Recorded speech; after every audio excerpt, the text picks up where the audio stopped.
Majlis Sambutan Isra' dan Mi'raj Peringkat Negara tahun 1442 Hijrah akan diadakan pada hari Khamis 11 Mac 2021.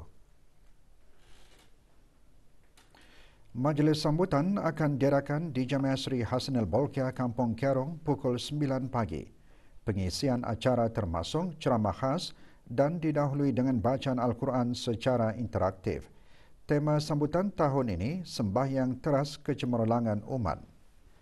Dalam sama-sama mengawal dan membendung penularan wabak COVID-19 di negara ini, para jemputan hendaklah mematuhi garis panduan iaitu daftar masuk menggunakan aplikasi BruHealth dan mendapat kelulusan kod hijau atau kuning berwudu awal, dimastikan memakai sungkum muka, membawa tikar sembahyang bersaiz besar, mengimbas kod QR, membuat pemeriksaan suhu badan, mensanitasi tangan dengan menggunakan gel pensanitasi, melaksanakan penjarakan sosial dan fizikal, elakkan dari bersalaman dengan jemaah lain, dilarang hadir jika mengalami tanda-tanda jangkitan, kanak-kanak berumur 12 tahun ke bawah dan perempuan tidak dibenarkan hadir. Orang ramai dialulukan hadir bagi sama-sama meraih keberkatan dan keredaan daripada Allah Subhanahu wa taala. Harga kemerdekaan yang diperjuangkan adalah mustahak untuk terus disemai dalam generasi kini dan akan datang agar sentiasa dinikmati serta dihargai sepanjang masa. Justru, usaha-usaha seperti sayembara deklamasi Puisi Merdeka adalah penting sebagai usaha menumbuhkan dan memelihara semangat cinta tanah air.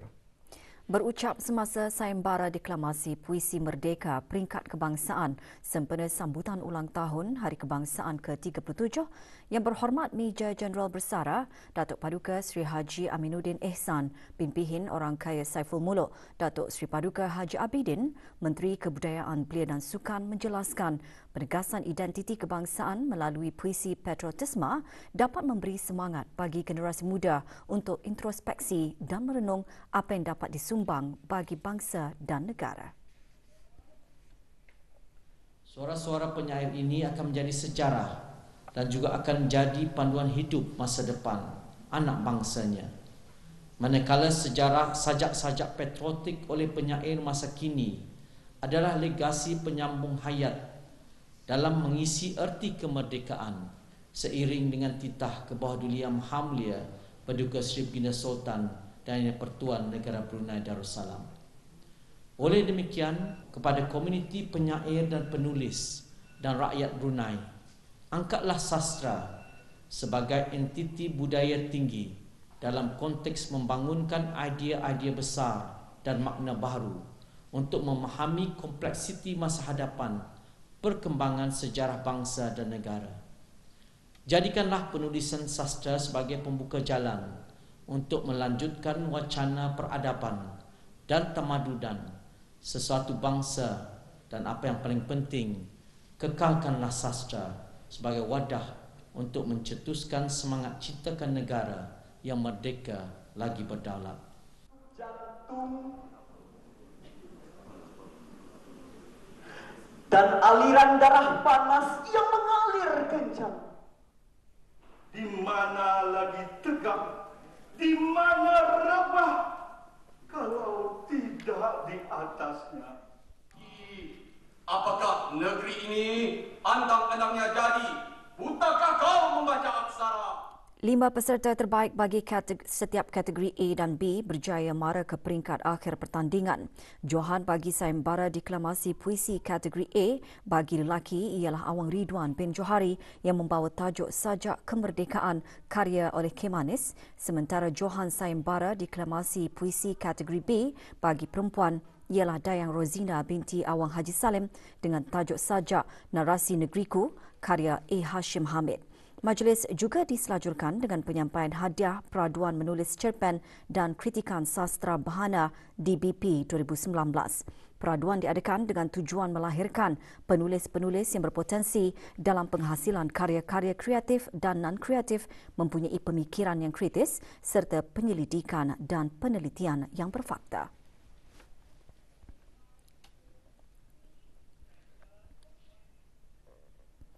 Inisiatif membersihkan pantai dianjurkan oleh syarikat Hengi Industri Sendirian Berhad bagi membantu usaha menangani pencemaran pantai dan mengurangkan sisa buangan plastik di lautan. Inisiatif tersebut merupakan sebahagian komitmen dan tanggungjawab sosial korporat dalam menyumbang dan meningkatkan kesedaran akan kepentingan kitar semula dan kebersihan pantai oleh syarikat berkenaan. Semasa kempen tersebut, 2 papan tanda dipasang dan 6 tongki tar semula ditempatkan di Pantai Rekreasi Muara dan 2 tongki tar semula di Pantai Serasa. Ia bertujuan bagi meningkatkan kesedaran kepada orang ramai dalam sama-sama membantu menjaga kebersihan pantai dan mengamalkan gaya hidup hijau. Papan-papan tanda dan tong-tong kitar semula diserahkan oleh Awang Suyi, Timbalan Pengurus Am Syarikat Hengi Industri Sendirian Berhad kepada Dayang Martina binti Haji Tamit, Pemangku Pengarah Alam Sekitar, Taman dan Rekreasi Jastri. Lebih 100 orang terdiri daripada kaki tangan syarikat Hengi Industri Sendirian Berhad dan sukarelawan menyertai aktiviti membersihkan pantai yang dianjurkan bersama dengan Green Brunei di Pantai Rekreasi Muara. Juga menyertai kempen tersebut yang berhormat Dayang Khairunisa binti Haji Awang Ash'ari, Ahli Majlis Mesyuarat Negara selaku pengasas bersama Green Brunei. Tiada kes baru jangkitan COVID-19 dicatatkan hari ini. Dewan Bahasa dan Pustaka memperkenalkan program baru Bazar Buku dengan konsep menyapa komuniti. Ikuti perincian bahan tersebut sebentar lagi.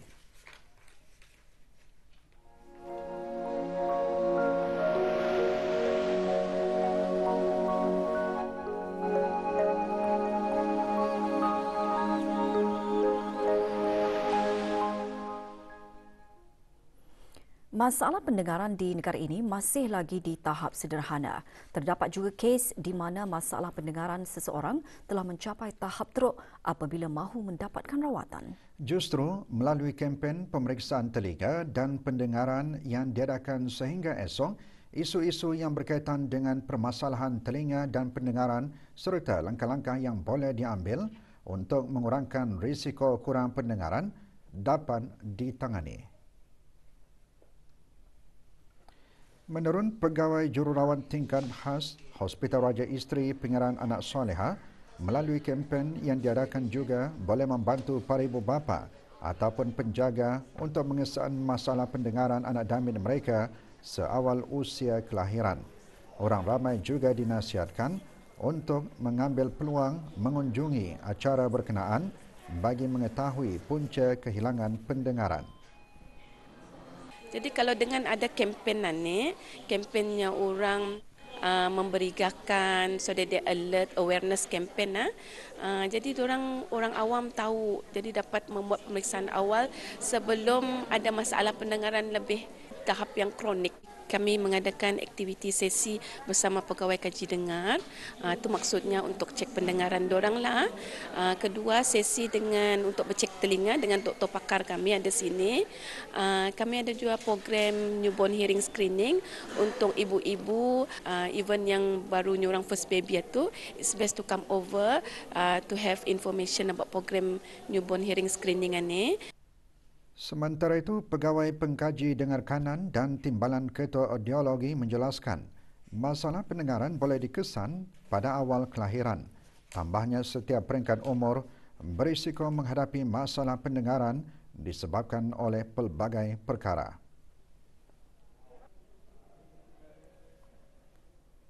Hearing loss can happen at any age, so it is important, especially important to find out if there is a problem. If there's any suspect with hearing loss, it should get seen as early as possible. With the screening, our advice would be to get seen as early as possible to health centres, and if there is further intervention that is needed, they will refer on to us at the otorhinolaryngology clinic at Ripas Hospital. Dengan tema Hearing Care for All, kempen menawarkan peluang bagi orang ramai mendapatkan khidmat pemeriksaan telinga dan konsultasi pendengaran di samping mengunjungi pameran dan memenangi hadiah dengan mengikuti pelbagai kuis. Kempen yang diadakan sempena sambutan Hari Pendengaran Sedunia 2021 dikendalikan oleh Jabatan Otorinolaryngologi Kementerian Kesihatan di Pusat Kesihatan Brakas dan Klinik Kesihatan Rimba.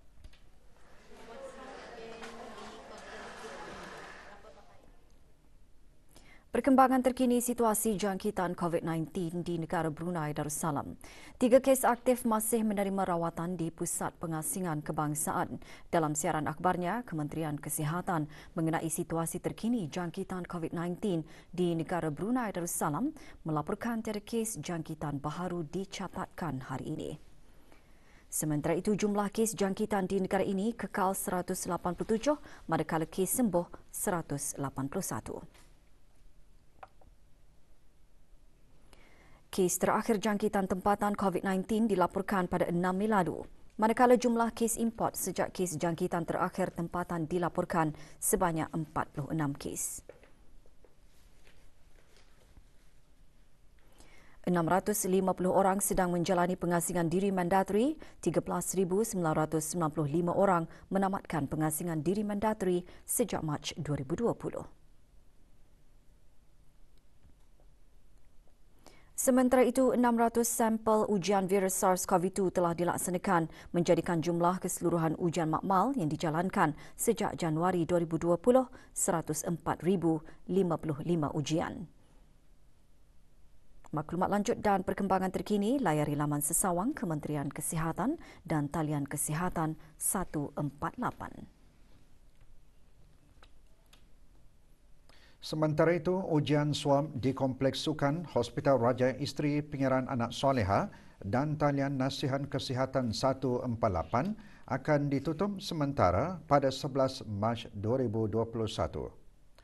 Walau bagaimanapun, orang ramai yang ingin mendapatkan ujian swab pada 11 Mac 2021 bolehlah mendapatkan ujian berkenaan di Pusat Kesihatan Brakas bermula dari pukul 2 petang hingga 5.30 petang. Untuk maklumat lanjut, orang ramai juga boleh menghubungi talian Darussalam 123 pada bila-bila masa. Budaya membaca dalam kalangan masyarakat di negara ini semakin baik dan meningkat. Peningkatan tersebut jelas dilihat meskipun semasa situasi pandemik COVID-19 apabila perpustakaan Dewan Bahasa dan Pustaka ditutup untuk beberapa bulan. Di samping kunjungan ke perpustakaan, keahlian perpustakaan juga meningkat pada tahun lalu dengan beberapa pendekatan norma baharu termasuk peminjaman buku secara dalam talian. Ketika ditemu bual oleh RTB bagi pemberigaan bazar buku yang akan diadakan di daerah Temburong dan Belait pada bulan ini, Awang Suib bin Haji Abdul Wahab, pemangku pengarah Dewan Bahasa dan Pustaka menjelaskan Dewan Bahasa dan Pustaka komited meneruskan inisiatif dan komitmen dalam mengusahakan program membaca dan literasi maklumat melalui penganjuran Pesta Buku Brunei pada setiap tahun dan terkini bazar buku.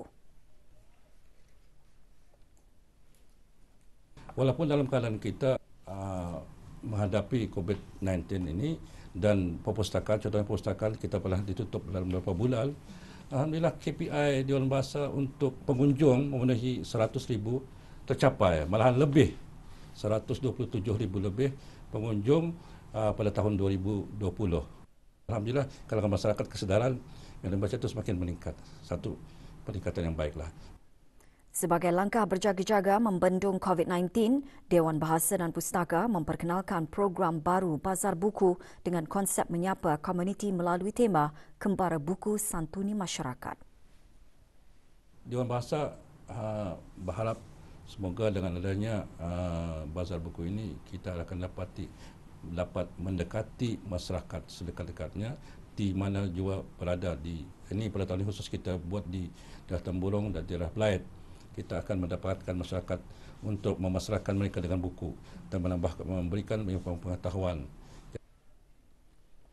Persatuan Bulan Sabit Merah Negara Brunei Darussalam menandatangani Memorandum Persefahaman MOU dengan Megamas Training Company bagi penyediaan pusat latihan bantuan kecemasan Bulan Sabit Merah. Dengan penandatanganan MOU itu, Persatuan Bulan Sabit Merah Negara Brunei Darussalam diberi kemudahan dalam memberikan kemahiran bantuan asas kepada para peserta yang terlibat dalam sebarang insiden berkaitan minyak dan gas di negara ini. Memorandum Persefahaman ditandatangani oleh Pengarah Dato' Peruka Haji Muhammad Yusof bin Pengarah Haji Bahar, Timbalan Yang di-Pertua Dasar dan Kewangan Persatuan Bulan Sabit Merah Brunei Darussalam dan Muhammad Firdaus Eswandi alias Michael Stringer, Pengurus Am Megamas. Dengan penandatanganan tersebut, Megamas telah mengendalikan 2 hari kursus bantuan asas di tempat kerja.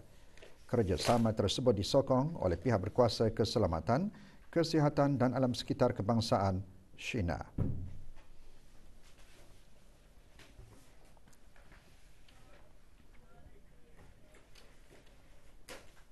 Lima warga negara asing disiasat di bawah Akta dan Peraturan Imigresen Penggal 17. Dapatan tersebut hasil pemeriksaan yang dijalankan oleh bahagian penguatkuasa undang-undang Jabatan Kastam dan Eksaise Diraja, Cawangan, Kuala Blain. Pemeriksaan dijalankan di 3 buah lokasi rumah pekerja asing di kawasan Lumut, daerah Blain. Seramai 40 orang warga negara asing diperiksa dan 5 orang warga negara asing yang disiasat diarahkan melapor diri ke bahagian penguatkuasa undang-undang Jabatan Kastam dan Eksaise Diraja, Cawangan, Kuala Blain.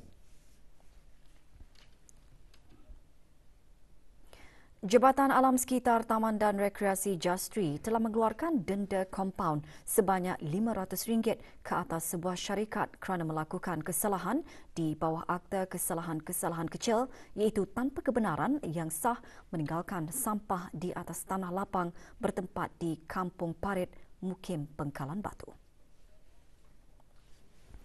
Syarikat United Core Contractor diberikan tempoh 7 hari untuk menjelaskan denda kompaun dari tarikh kompaun dikeluarkan. Jika gagal menjelaskan bayaran denda kompaun, syarikat berkenaan boleh didakwa ke mahkamah. Jika sabit kesalahan, boleh didenda RM1,000 bagi kesalahan pertama dan manakala kesalahan kedua dan seterusnya boleh didenda RM3,000 dan penjara tidak lebih 3 bulan.